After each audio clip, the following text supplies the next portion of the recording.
Oi! Hoje eu tô aqui pra conversar com vocês sobre as leituras do mês de dezembro. No total foram 7 livros e foi um mês muito bom porque desses 7 livros, 4 foram 5 estrelas favoritadas.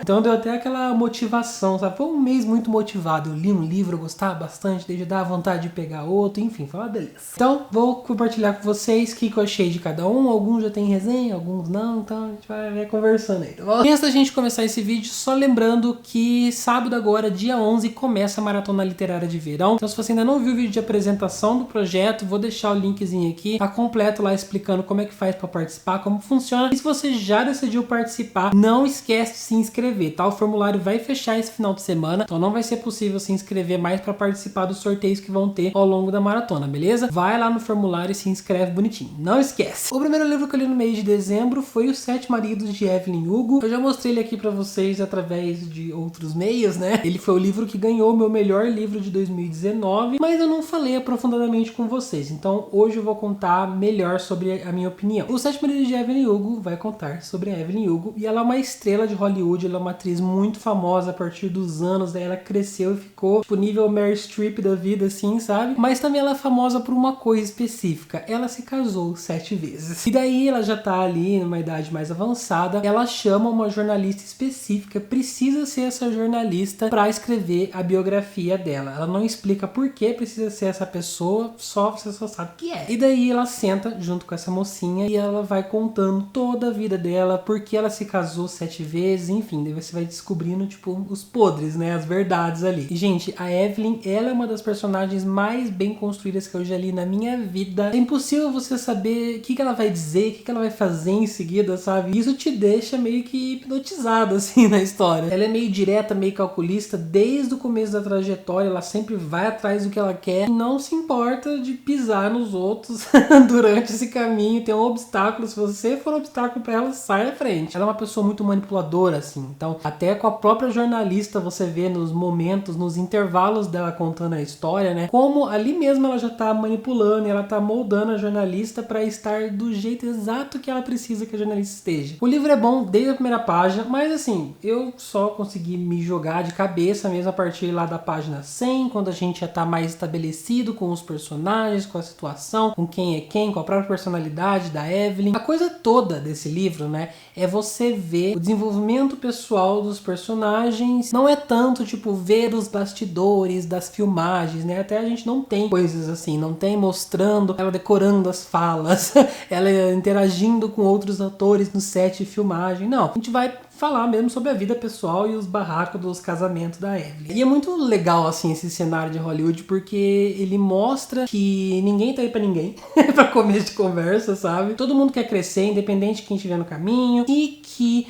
o sucesso basicamente é só uma fachada. A própria Evelyn, na verdade, ela fala que o interesse dela não era atuar, ela só queria se provar, né? Por todas as coisas que ela passou na vida, o passado dela, a relação com os pais, né? O começo da carreira dela foi muito turbulento, ela já teve que se casar logo ali no começo pra, né, conseguir chegar em algum lugar, então ela tá realmente o livro inteiro tentando se provar. O livro, ele tem uma questãozinha LGBT, mas eu não posso contar o quê, porque é um grande spoiler da história. É uma coisa que tem uma grandiosidade durante toda a trajetória aqui, e realmente, se eu falar qualquer coisa eu vou estragar, então só tenho isso em mente que ele é bem proeminente nesse assunto. A única coisa que me incomodou nesse livro é que eu achei, em certo momento ali que eu tava na história, tava começando a cansar, achar um pouquinho repetitivo essa questão da Evelyn se casar com alguém pra não se queimar. Assim, cada marido, ela tem o seu próprio motivação, o que ela tava passando no momento, ela precisou se casar por causa de alguma coisa específica. Mas acho que dos 7 maridos, acho que uns 3 ou 4 meio que foram motivos muito parecidos, assim, sabe? Então você já sabia que ela ia se casar de novo porque ela precisava tal coisa. Daí chegou em certo momento que eu fiquei com medo de que fosse seguir esse padrão até o final do livro. Não segue, tá? Graças a Deus. Mas de qualquer forma, essa mulher, ela é uma mestra, ela é maravilhosa e a própria manipulação dela serve, tem uns momentos assim muito inteligentes que você vê como a mídia, ela só conta o que ela quer contar. E a Evelyn entende isso, e a própria Evelyn manipula a mídia, ao contrário. Mas o que mais te pega, claro, é quando você termina e você vê como essa jornada inteira dela foi inspiradora, foi genial, foi muito inteligente as decisões que ela resolveu tomar, por mais que, né, já garantiu a cadeirinha no inferno, mas de qualquer forma foram inteligentes e conseguiu levar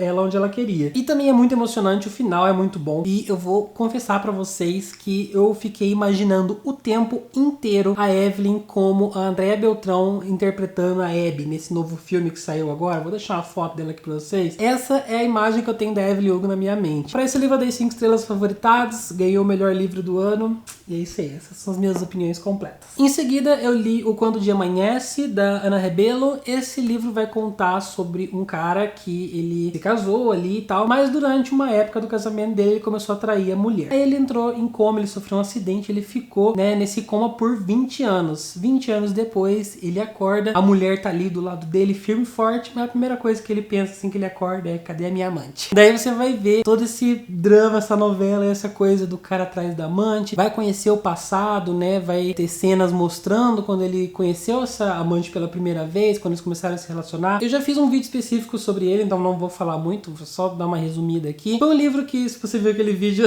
acho que deu pra notar, eu espremi cada gotinha de suco que tinha dele aqui. Então eu tava numa época muito reflexiva, então qualquer coisa que ele falava eu já tava refletindo sobre a vida e pensando. Mas ele vai falar sobre várias coisas, vai falar sobre a ausência, incerteza, esperança, medo. Faz você se sentir um pouquinho claustrofóbico, sim, porque imagina você acordar 20 anos depois, toda uma vida passou, né? As pessoas já estão lá na frente, você ficou aqui atrás ainda. É um livro de cotidiano, de pessoas comuns, de dramas comuns, mas você consegue ver de fora o comportamento das pessoas, e isso que é bacana. Porém, eu achei que a leitura, de vez em quando, ela foi um pouquinho formal demais, tipo, como se parece que as pessoas não falariam daquele jeito na vida real, sabe? Então, não sei, não pareceu muito natural, assim, pra mim. E eu também me irritei com alguns personagens, né? Algumas decisões que foram tomadas ali durante a história, principalmente no final. No final eu achei um pouquinho, não sei. Eu até achei que se estendeu um pouquinho o drama além da conta, sabe? Mas enfim, se você quer saber mais sobre isso aqui, eu fiz um vídeo inteiro sobre ele, beleza? Daí eu li em seguida o volume 2 do Fruits Basket. Essa aqui é a edição de colecionador. Eu não lembro se eu falei do primeiro volume aqui em algum vídeo passado, mas esse mangá, ele fez parte da minha adolescência. Foi o primeiro mangá que eu li na vida. Eu conheci um dos meus melhores amigos na 8ª série, na época, e ele já era bastante otaku, assim, gostava de mangá, e ele apresentou pra mim. Foi esse aqui que ele apresentou. Comecei a ler junto com ele, na época ainda tava publicando, né? E a gente foi esperando as novas publicações e lendo até o final, isso há muito tempo. E eu era completamente apaixonado, sempre foi, assim, a minha história favorita de mangá. E agora ela tá sendo relançada. Se eu não me engano, são 20 e poucos volumes na edição antiga, mas agora nessa de colecionador vai ter menos, uns 12 ou 13, porque é compilado, ele é mais grossinho, acho que tem uns 2 ou 3 volumes por edição. E essa história é sobre uma família que ela tem uma maldição que, se a pessoa do sexo oposto te abraça, ela se transforma num animal do signo, no horóscopo chinês lá. Parece uma sinopse meio confusa, meio doida, mas funciona e é muito legal, é muito emocionante essa história. E eu estou muito animado para assistir o reboot que vai ter do anime agora também. Fez parte de uma época muito importante da minha vida, então eu tenho ele para sempre no meu coração e eu amo demais. É 5 estrelas favoritado para todos os volumes. Daí em seguida eu li o Mistborn, A Liga da Lei. Esse é o primeiro volume da segunda era, né? De 4 livros que compõem essa segunda série aí. O Mistborn, deixa eu explicar para vocês como que funciona o negócio. O Brandon Sanderson publicou o primeiro, né, que são aqueles toletão grandão, que eu já li os 3, já espumei maravilhas aqui no canal, porque eu amo demais, que é uma fantasia épica sobre pessoas que tiram os poderes deles dos metais, são chamados de alomânticos, né? Então eles meio que engolem metais, comem mesmo e queimam esse metal no estômago, e isso garante poderes pra eles. A primeira trilogia, beleza, fechou, bonitinho, maravilhosa, incrível, espetacular. Aí o Brandon Sanderson disse: olha, vou publicar mais 2 trilogias, vai ser uma na época dos anos 80, aí, se eu não me engano, e a outra trilogia vai ser futurista, no espaço, não sei o que, não sei o que lá, só que tudo se passando no mesmo universo, com esse negócio dos poderes. Aí, em vez de ele ir lá escrever essas 2 trilogias, ele resolveu criar uma quadrilogia, uma série que se passa entre a primeira e a próxima que vai vir nesses anos 80 aí, que é essa aqui. Ele escreveu meio que tipo, não tem nada pra fazer? Vou fazer esse aqui. Os livros são até mais curtinhos e tal, e eles se passam meio que nessa época vitoriana. E aqui, nessa história específica, tá acontecendo uma série de desaparecimentos. Primeiro que os trens que carregam as coisas ali, eles estão sendo parados no meio dos trilhos e as cargas estão sendo roubadas, só que o vagão continua trancado, não parece que ninguém esteve ali, a coisa de 5 minutos sumiu tudo que estava dentro do vagão, sabe? E ao mesmo tempo, algumas mulheres estão sendo sequestradas. Meio que esses furtos aí dos vagões servem como fachada para uma mulher desaparecer. Daí os nossos personagens, eles vão atrás de descobrir, né, tudo que tá vendo, vão investigar. É bem diferente do Mistborn, né, da primeira aí, que é mais fantasioso, que é mais medieval. Aqui ele já é quase um suspense policial, sabe? Ele teve um começo um pouquinho lento, e o que mais me chamou atenção, no geral, assim, foram os personagens. Eu acho que quando qualquer um aqui abriu a boca, é impossível você não se apaixonar. Eu amei demais o protagonista, que ele é esperto, ele é inteligente, ele é bem-humorado, ele tem esse negócio de meio underdog, né, meio subestimado pelas pessoas. E o Wayne, que é o par que ele vai fazer ali durante a história, que vai ajudar ele nessa investigação, meio que o Watson do Sherlock Holmes. O Wayne, ele é muito, tipo, muito engraçado. Ele é incrível. Foi meu personagem favorito dessa história. Ele tem essa vibe meio mau caráter do bem, tipo o Agostinho Carrara, assim, sabe? Eu gostei bastante como ele trouxe através dos detalhes a conclusão da trilogia principal, né? Como os 3 primeiros livros terminam, você consegue sentir mais ou menos como tá a sociedade hoje, anos depois daquilo. Eu diria que até spoiler, sabe? Se você quer ler Mistborn, não leia isso aqui antes da trilogia principal, porque vai perder a graça, né? Alguns termos que eles falam, algumas religiões que nasceram, mas por mais que tudo isso fosse interessante, os personagens, elementos do universo, eu não me interessei pela trama, pelo que aconteceu na história, e eu achei até meio boring de vez em quando, tava meio entediado ali, parece que o livro não terminava nunca, ali não acabava. É um livro de investigação, mas é uma investigação tão simplona assim, sabe, que a gente já tá cansado de ver, já viu 500 vezes em outros livros, e até se torna mais previsível, mais clichê, você já sabe o que vai acontecer. Seguiu todo aquele padrãozinho, aquele script pronto de suspense, sabe? Eu fiquei tão chateado com isso. Os grandes mistérios que tem assim na história, na verdade, são bem sem graças. Depois que conclui, você fala, tá, legal. Parece uma história saturada, assim, sabe? Eu comentei, tipo, essa minha decepção no Twitter com vocês, e uma pessoa disse uma coisa que eu achei que define, assim, sabe? A gente vê na primeira trilogia do Mistborn aquela coisa épica, então a gente espera de novo ter uma coisa épica, e chega aqui, é só um livro morno. Enfim, eu não sei nem se eu vou continuar, se eu vou ler os outros 3 livros, eu estou ponderando ainda. Não me senti muito motivado depois dessa primeira leitura, mas se você já leu os outros, diz aqui nos comentários se melhora, se realmente o primeiro livro é assim, se eu devo continuar ou não. Pra isso aqui eu dei 3,5 estrelas.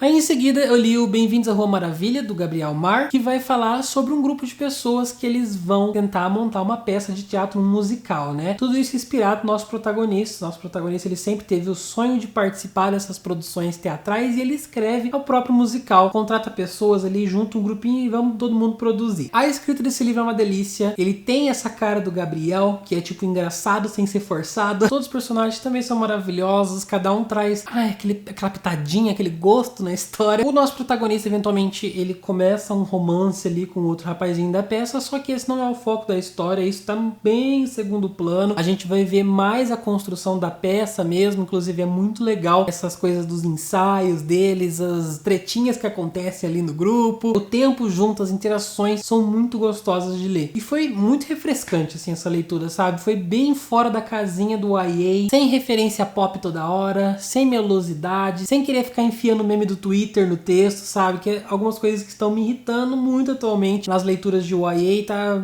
soando muito forçado, sabe? Querendo ser engraçadinho, e acaba criando livros que, se você lê daqui 5 anos, já tá velho, sabe? Já as piadas não fazem mais sentido, as referências já estão vencidas, expiradas. Então, o Gabriel Mar teve um cuidado muito grande em fazer essa história meio que, tipo, você lê, daqui 10 anos ela vai continuar maravilhosa do mesmo jeito. Eu amei mais do que eu pensei que amaria essa coisa de teatro. Não é o meu assunto favorito, musical, sabe? Eu não curto muito musical, mas esse livro me fez gostar, sabe? Me fez querer assistir esse musical que eles estavam produzindo, me interessou bastante o assunto. É um livro que eu me conectei muito nele, porque eu me vi no protagonista. O protagonista basicamente sou eu, todas as coisas que ele passa, todas as dúvidas que ele tem. Então, durante essa leitura, eu fui analisando as minhas próprias feridas junto com as dele. No final, eu dei 5 estrelas favoritado, e também ganhou lugar aí um dos melhores livros do ano. Daí, em seguida, eu li A Fúria do Amaldiçoado, O Leão do Oeste, do André Carvalho. É um livro fininho, esse livro é do Talentos da Literatura Brasileira. E aqui vai contar o seguinte: o nosso protagonista, ele é amaldiçoado. E com isso, ele consegue se conectar com os animais selvagens ali, ele consegue conversar com eles através da mente e também consegue comandar eles e juntar eles, assim. Então, tipo, ele chega nos vilarejos e ataca as pessoas e daí, né, ele comanda esse ataque junto com os animais. Enfim, essa conexão dele com essas feras selvagens é bem forte. Daí, eventualmente, ele conhece a Candice, e essa Candice, se eu não me engano, ela também é amaldiçoada e ela tá num momento tenso ali, ele resolve salvar ela, só que nesse trajeto ela é morta pelo pessoal do Império, e a partir disso então surge esse desejo, né, do nosso protagonista de vingança contra as pessoas, os caras ali, os chefões do Império, principalmente porque essas pessoas do Império estão caçando amaldiçoados, estão querendo matar todos eles, porque é a maldição, né? Eu achei que a escrita ela é bem imponente, ela transmite de fato, né, esse poder, essa beleza da natureza, a força dos animais, tudo mais. Eu achei muito interessante essa premissa, essa ideia, sabe, de você se conectar mentalmente com os animais e conseguir quase ser parte do bando deles ali, sabe, você mesmo se tornar quase que um animal. Na verdade, os humanos são animais, mas enfim, vocês entenderam. Eu buguei no começo um pouquinho com a quantidade de informações, né, porque tem vários nomes, vários termos, várias coisas ali. O livro também ele não é linear, ele vai e vem, então você fica um pouquinho bugado, mas depois as coisas vão aos poucos fazendo sentido. Eu acho que o livro se beneficiaria de um glossário, talvez, não sei.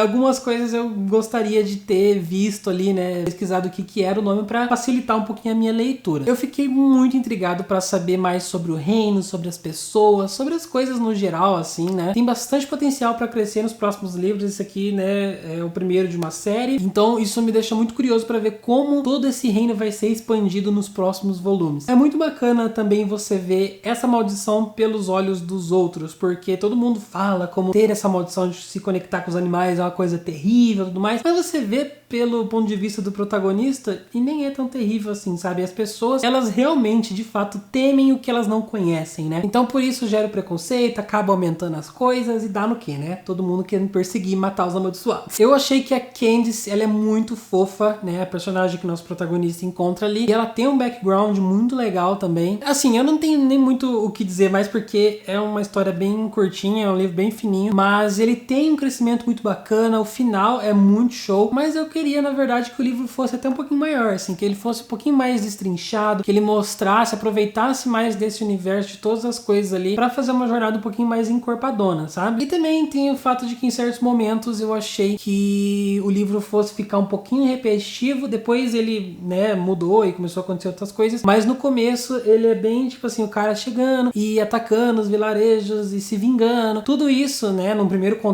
você acha muito bacana, mas depois na terceira ou quarta vez, nem tanto. Mas isso foi, tipo, no começo da história, não chegou a saturar completamente, então tá tudo certo. Beleza? Então essa é a minha opinião sobre O Leão do Oeste. Daí o último livro que eu li no mês de dezembro foi Um Conto de Natal, do Charles Dickens. Ó, quem disse que não tem clássicos aqui no canal? Eu já conhecia essa história da minha infância através de desenhos, né? Então eu já assistia Um Conto de Natal do Mickey, por exemplo, onde o Scrooge aqui da história é o tio Patinhas. Enfim, todos os personagens aqui são algum personagem da Disney. E tem vários filmes, várias animações sobre Um Conto de Natal, que é basicamente fala sobre o Scrooge, e ele é uma pessoa sovina, ele, né, fecha a mão ali, ele é mal-humorado, ele é emburrado com todo mundo, é uma pessoa horrível. Daí ele recebe na véspera de Natal a visita de 3 espíritos, o do Natal passado, do Natal presente e do Natal futuro. E cada um mostra uma coisa pra ele no passado, no presente e no futuro, que fazem ele mudar de vida e mudar completamente a forma como ele pensa e ver como ele tá sendo um bostão e começar a ser generoso e bondoso com as pessoas. Talvez você, como eu disse, já tenha visto essa história por outros meios, por algum filme, alguma animação, alguma coisa que é bem famosa mesmo. Daí eu fui ler isso aqui, gente, que delícia, que saudade. Eu me senti uma criança de novo assistindo esse desenho. Foi muito nostálgico, muito gostoso, assim, eu li na véspera de Natal, então tava aquele clima já super propício pra isso. E foi, assim,